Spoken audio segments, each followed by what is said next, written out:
கோயம்புத்தூர்ல வந்து அதிமுக என்ன செஞ்சிருக்கு, நாயுடு கேட்டீங்க. கவுண்டர்களுடைய ஓட்டும் இவருக்கு எடப்பாடிக்காக விழுகும், டாமினேட்டிங் கம்யூனிட்டிங்களா நாயுடு ஓட்டு நமக்கு விழுகும் அப்படிங்கிற.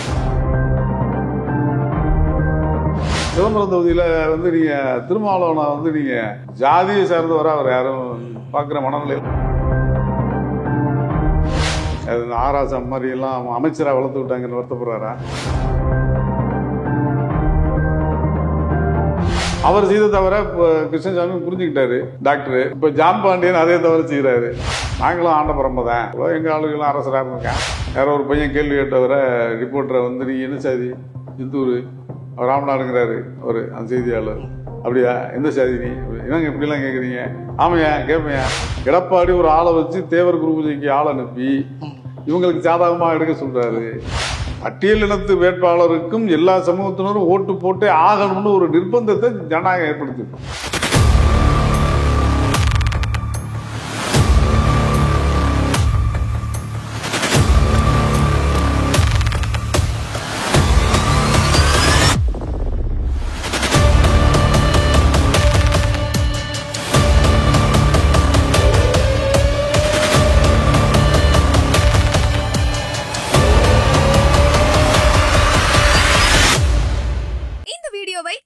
வழங்குபவர்கள் Paces Pay, secure digital payments with multiple features and great success rate.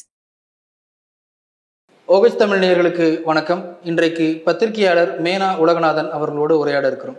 Sir வணக்கம். சார் சார், நம்ம தொடர்ந்து அரசியல் சம்பந்தமாக பேசிக்கிட்டு இருக்கிறோம். இன்னும் 2 வாரம் தான் தேர்தலுக்கு இருக்குது. தேர்தல் களம் ரொம்ப அனல் அடிக்கிற அளவுக்கு சூடு பிடிக்க ஆரம்பிச்சிருச்சு. பொதுவாகவே சாதி தமிழ்நாட்டு அரசியலில் தமிழ்நாட்டு பின்புலத்திலிருந்து சாதியையும் பிரித்து பார்க்க முடியாது. இந்த தேர்தலில் குறிப்பாக வேட்பாளர்கள் பின்புலத்திலையாக இருக்கட்டும் அல்லது கூட்டணி அமைப்பதாக இருக்கட்டும், எல்லா விதங்களையும் சாதி எந்த அளவுக்கு ஒரு தாக்கத்தை இந்த தேர்தலில் உண்டாக்கியிருக்கு நீங்கள் நினைக்கிறீங்க? இல்லை, பொதுவாகவே இந்திய சமூகமே சாதிகள் உள்ள மற்ற உலகத்தில் உள்ள பிரச்சனை, மற்ற நாடுகளுக்கு நமக்கும் உள்ள பெரிய வேறுபாடு, அங்கெல்லாம் இல்லாத ஒரு சிக்கல் நமக்கு வந்து ஜாதி. இது வந்து அதனுடைய பூர்வாங்கமான விஷயங்கள் நிறைய. ஆனால் நம்ம தேர்தல் அரசியலில் இந்த ஜாதியினுடைய செயல்பாடுங்கிறது ஆரம்பத்தில் இருந்தே இது தவிர்க்க முடியாமல், ஏன்னா ஜாதியினுடைய மேலாதிக்கம் இருக்கிற போது அது வந்து இந்த எலெக்ஷன் ப்ராசஸ்லையும் ஓட் ப்ராசஸிங் வாக்கு வங்கியாக அதனுடைய செயல்பாடும் வந்து தவிர்க்க முடியாத ஒரு இடத்துல தான் இருக்குது. அது ஜாதியினுடைய ஆரம்பத்தில் இருந்தே அப்படி தான் இருக்குது. இப்போ தமிழ்நாட்டை பொறுத்த வரையில் எப்படின்னா 80கள் வரைக்கும் இது ஒரு பெரிய வெளிப்படையாக தெரியாமல் இருந்துச்சு. ஜாதி அப்போல்லாம் வந்து எப்படின்னா இருக்கும், அது ஒரு பெரிய அதாவது இங்கே வந்து இந்த சீட்டு தான் இவங்களுக்கு தான் சீட்டு கொடுப்பாங்க, இந்த தொகுதியில் இந்த ஜாதி தான் அதிகமாக இருக்குது, இவங்களுக்கு தான் கொடுப்பாங்கிறது மக்களுக்குள்ளே பேசிக்கிறாங்க. இல்லை அரசியல் தலைவர்களுக்குள்ளே உள்ள ஒரு இன் கேமரா ஒரு உரையாடலாக இருக்குமே தவிர ஒரு பொதுவெளி உரையாடலாக அது இல்லை. பரவலான பேச்சாவோ பரவலான ஒரு கவனத்துக்குரிய விஷயமாவோ அது இல்லாமல் இருந்துச்சு.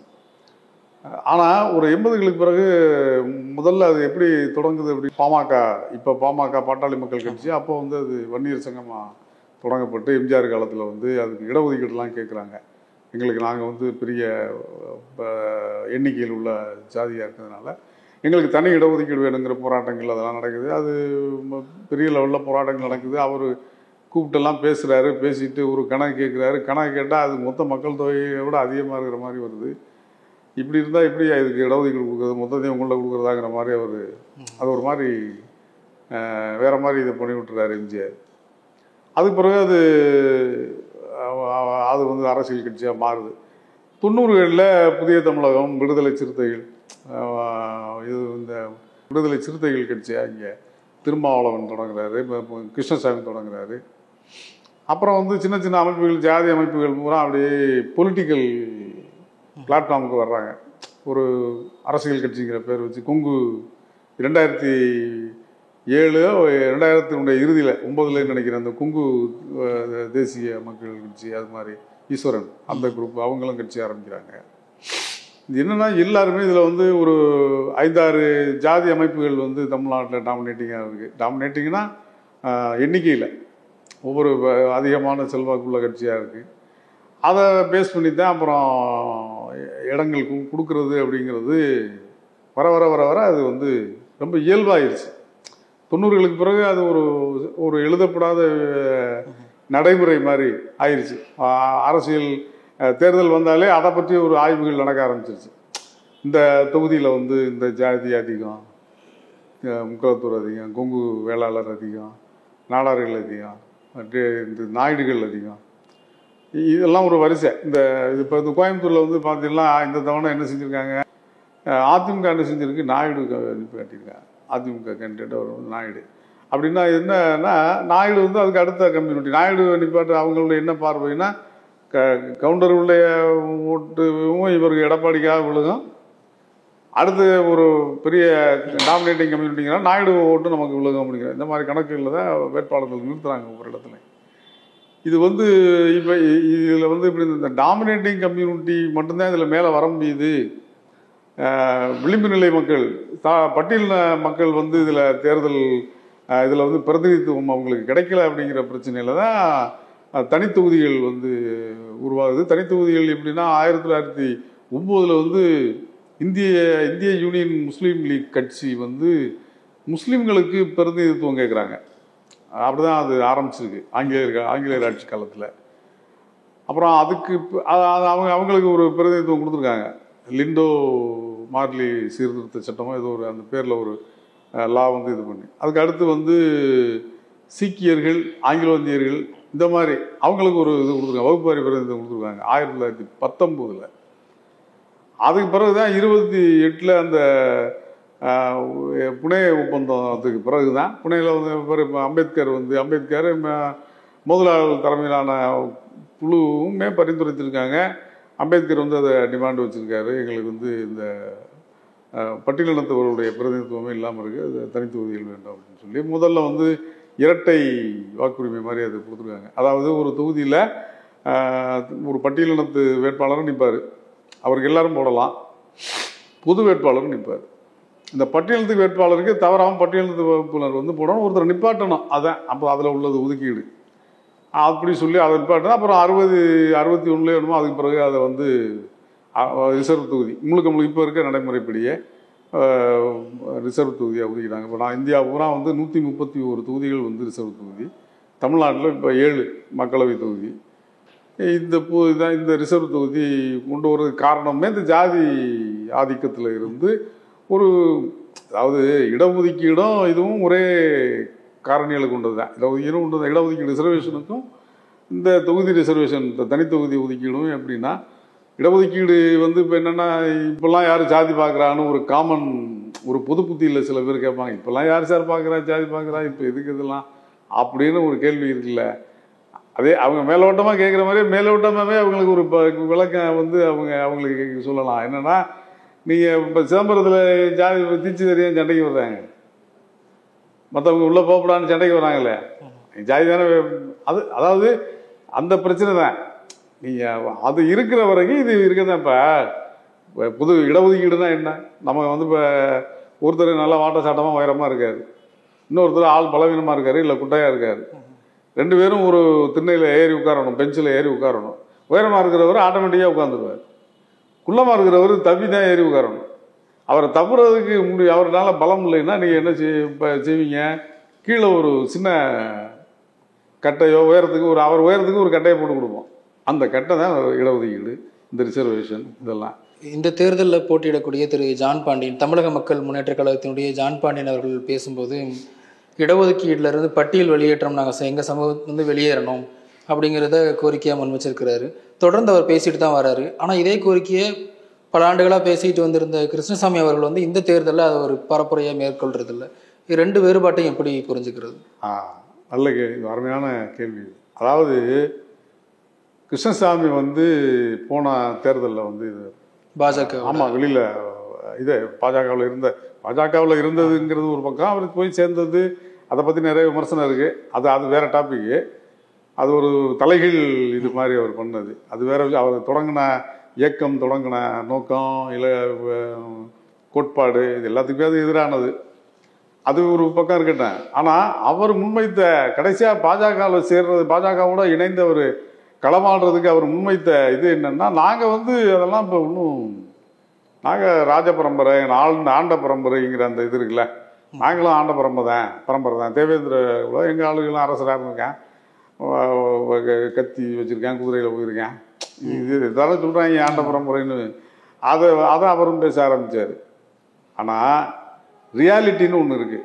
நீங்கள் இப்போ அவர் ஒட்டப்படாராம், அவர் இப்போ தென்காசியில் நிற்கிறார், அந்த பகுதியில் போய் அந்த பகுதின்னு இல்லை, பொதுவாக இப்போ இந்த பரமக்குடி, முதுகுளத்தூர் இந்த பக்கமே எல்லாருமே அந்த கம்யூனிட்டி நிறைய. அதாவது அவங்களுடைய வாழ்நிலையில் எந்த பெரிய மாற்றமும் கிடையாது பெருமளவு சமூகத்தில். அதாவது தேவேந்திர குல வேளாளருங்கிற கம்யூனிட்டியில் எல்லாருமே கஷ்டத்தில் இருக்கான்னு சொல்லலை. ஒரு சிலர் முன்னேறி இருக்கலாம், ஒரு 10% பேர் முன்னேறி இருக்கலாம். அது இந்த இடஒதுக்கீட்டுனால கிடைத்த பலன் தான். அப்போ பாக்கி 90 பேர் இருக்காங்க, இல்லை 70 பேர் 30 பேர் முன்னேறி இருக்கட்டும், பாக்கி 70 பேர் இருக்காங்கல்ல, அவங்களாம் அந்த முன்னேற்றத்துக்கு வரணுமா இல்லையா? அந்த இதை மக்கள்கிட்ட இவர் அந்த மக்களுடைய மனநிலையே புரியாமல் இவர் அந்த ஸ்டாண்ட் எடுத்தார்.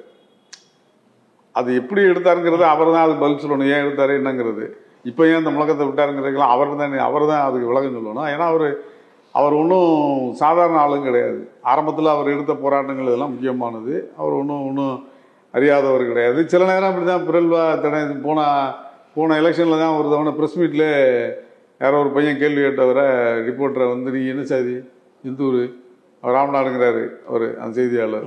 அப்படியா, எந்த சாதி நீ, என்னங்க இப்படிலாம் கேட்குறீங்க, ஆமையா கேட்பையா, இப்படிலாம் பேச ஆரம்பிச்சிட்டாரு. அது இப்படி தான். அதாவது ரொம்ப பெரிய போராளி மாதிரி வர்றவங்க எப்படி இப்படி திடீர்னு சரிகிறாங்கிறது நமக்கு நம்மளால் அதை ஒரு தீர்மானிக்கவே முடியல, புரிஞ்சிக்கவே முடியல. எப்படி இந்த வீழ்ச்சி ஏற்படுதுங்கிறது தெரியல. ஒரு வேற மன விரக்தியில் அப்படி ஆகிடுறாங்களா என்னங்கிறது தெரியல. ஆனால் அவர் வச்சு அந்த டிமாண்ட் ரொம்ப தலைகீழ் பரிணாமம் மாதிரி. அதாவது பலவீனமான மக்கள், உரிமைகளை பெற முடியாமல் இருக்கிறவங்க, கஷ்டப்படுறவங்களுக்கு இடஒதுக்கீடு வேணும்னு கேட்கறது தான் பொதுவான ஒரு சமூக நீதி. சமூக நீதினா என்ன? அது ஒன்றும் தனி விஞ்ஞான கண்டுபிடிப்பு இல்லை, மனித நீதி தான், மானுட நீதி தான் சமூக நீதி. நான் சொன்னது தான், இயலாதவனுக்கு இயல்றவன் கொஞ்சம் கை கொடுக்குறது, விட்டு கொடுக்குறது. இப்போ உடம்பு சரியில்லாமல் வந்தால் நீங்கள் கொஞ்சம் எந்திரிச்சு இடம் கொடுக்குங்கிறோம்ல, ரயில்லையோ பஸ்லையோ ஒருத்தர் வர்றவருக்கு நிற்க உடம்பு சரியில்லாமல் வருவார், நம்ம ஆரோக்கியமாக உட்காந்துருக்கலாம், கொஞ்சம் நிற்கலாம், தெம்பு இருக்குன்னா நீங்கள் கொஞ்சம் எந்திரிக்கிட்ட ஒரு நின்றுக்கிட்டு கொஞ்சம் இடம் கொடுங்க சார்னு கேட்குறாங்கல்ல, அதுதான் சமூக நீதி. அந்த இது அது இதில் எப்படி மாறும்? அந்த பலவீனமாக இருக்கிறவனுக்கு உதவி தேவைங்கிறதுல ஏதாவது இயற்கை மாற்றம் ஏற்படுமா? அவன் சரியாகிற வரைக்கும், தெம்பாகிற வரைக்கும், இவங்களுக்கு சமதளத்துக்கு அவன் வர்ற வரைக்கும் அந்த உதவி தேவைப்படுமா இல்லையா? அது அவருடைய புரிதலில் ஏதோ ஒரு தவறு ஏற்பட்டுச்சு. அதே தவறு இப்போ ஜான் பாண்டியனுக்கு ஏற்பட்டுருக்கிறது தான் இப்போ நமக்கு ஒரு கவலைக்குரிய செய்தி. அவருமே ஒன்றும் விளையாட்டான ஆள் கிடையாது, பெரிய ஆள் தான். அவருக்கே அப்படி ஒரு தலைகீழ் புரிதல். அதாவது நீங்கள் பாஜகவோட சேருங்க, வாக்கு அரசியலுக்கு இது பண்ணுங்க, அது ஒரு பண்ணுங்க, அது ஒரு தேர்தல் அரசியலில் ஏதோ பண்ணுறீங்க. ஆனால் அடிப்படையான இந்த சமூக இடஒதுக்கீடுங்கிறதுல ஏன் இப்படி தவறாக புரிஞ்சுக்கிட்டு பேசுகிறாங்கன்னு தெரியல. அவர் செய்த தவிர இப்போ கிருஷ்ணசாமி புரிஞ்சுக்கிட்டாரு டாக்டரு.